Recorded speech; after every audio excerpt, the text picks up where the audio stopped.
నమస్తే అండి. మాది ఆంధ్రప్రదేశ్ తూర్పుగోదావరి జిల్లా రాజమండ్రి కృష్ణవరం గ్రామం. నా పేరు అనిల్. మా దగ్గర ప్యూర్ ముర్రా జాతి గేదెలు, గ్రేడ్ ముర్రా జాతి గేదెలు 365 ఉంటాయండి. 7 సంవత్సరాల నుంచి ఒకటే విధానం, ఒకటే షెడ్డు, ఒక దిక్కునే మేము చెప్పడం జరిగింది. మాది అనిల్ డైరీ ఫామ్, వేరే నెంబర్ మార్చలేదు. 7 సంవత్సరాల నుంచి ఒకటే ఫోన్ నెంబర్, ఒకటే మనిషిని. మీ ముందుకు వచ్చి మాట్లాడేది కూడా నేనే.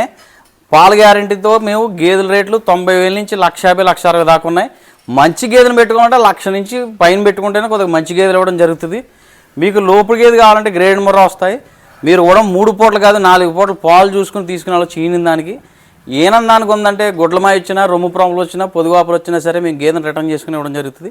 మీరు ఎక్కడ ఉన్నాక అన్ని విధాలుగా రూమ్ ఫెసిలిటీ అన్నీ కూడా ఉన్నాయి. మేము ఏం దానాలు పెడుతున్నాం, ట్రాన్స్పోర్ట్ ఏ విధంగా పెడుతున్నాం అన్నది కూడా మీకు చెప్పడం జరుగుతుంది. ట్రాన్స్పోర్టేషన్ ఎక్కడికైనా సరే అవైలబిలిటీగా ఉంది. 6 గేదెలు తీసుకున్న వాళ్ళకి ఫ్రీ ట్రాన్స్పోర్ట్ ఇవ్వడం జరుగుతుంది. మీరు పీసీలు పెట్టుకోవాలి. 5 గేదెలు లోపు తీసుకున్న వాళ్ళకి డీజిల్ నిమిత్తం ఇవ్వడం జరుగుతుంది. అట్లాగే రీసెంట్గా మీరు పిఎంజీబీ లోన్ కానీ ఈ మామూలుగా ఈ మధ్య కొద్దిగా లోన్లు అన్నీ ఇస్తున్నారండి. ప్రతి దానికి ప్రాజెక్ట్ రిపోర్ట్తో సహా అన్నీ తయారు చేసి ఇవ్వడం జరుగుతుందండి. కొటేషన్స్ కూడా మాకు అకౌంట్లోకి అమౌంట్ పడుతుంది. వాళ్ళు వచ్చి గేదెలు సెలెక్ట్ చేసుకుంటున్నారండి. మాకు డబ్బులు పడ్డాయి కదా అని తప్పుడు గేదెలు సెలెక్ట్ చేసి ఇవ్వడం జరుగుతుందండి. వాళ్ళకి నచ్చితేనే తీసుకోమంటున్నాం. ఇప్పుడు 50 గేదెలు లైవ్ స్టాక్ ఉంటుంది. ఏదైనా ఇబ్బంది జరిగిందనుకో మనం అది రీప్లేస్ చేసాక 10 మంది చెప్పుకుంటాడు మన గురించి. మనం ఒక రోజుతో పోయిందని వదలండి రైతుని కూడా. వాళ్ళ ఇంటి చేరేదాకా నా బాధ్యతతోనే 10 గేదెలు తీసుకున్నా, 5 గేదెలు తీసుకున్నా, మనిషిని పంపని కూడా నా బాధ్యత మనిషిని పంపి దింపడం జరుగుతుంది. కొంతమంది కొత్తగా పెట్టుకున్న వాళ్ళకి ఏం చేస్తారంటే వాళ్ళకేం తెలియదండి. వాళ్ళ గురించి నేను మనిషిని పంపడం జరుగుతుంది.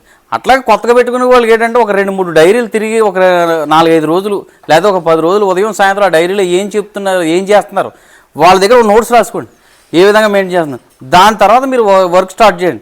వర్క్ స్టార్ట్ చేస్తే మీరు వీలు కుదిరినడల్లా ఈ గడ్డి ఎలాగ వస్తున్నారు, గడ్డి ఎన్ని రోజులకు వస్తున్నారు, గడ్డి ఏ విధంగా నాడుతున్నారు, గడ్డికి ఏ విధంగా పిండ్లు ఇస్తున్నారు, మనకి ఎరువులు ఎలా వాడుతున్నారు, ఇవన్నీ తెలుసుకున్న తర్వాతనే మీరు డైరీ నాలెడ్జ్ పూర్తిగా తెలుసుకోండి. ఇప్పుడు ఈరోజు యూట్యూబ్లో చూసి రావడం లైవ్ చూడండి.